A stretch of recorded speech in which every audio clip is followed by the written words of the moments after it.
কি দেখছো বৌমা? মাটন কষা রেসিপি দেখছি। এক গ্লাস জল দাও তো বৌমা। দাঁড়ান মা, ডাব চিংড়ি রেসিপিটা ভালো করে দেখতে দিন। ठीक है। এছাড়াও সাথে অবশ্যই থাকছে অনেক টিপস এন্ড ট্রিক্স।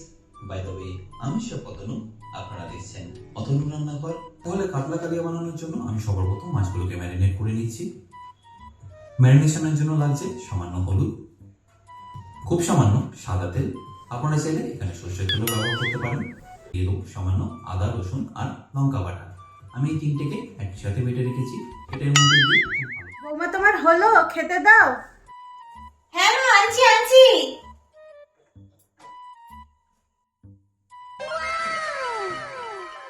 কি রান্না করেছো? ম্যাগি বানিয়েছি মা।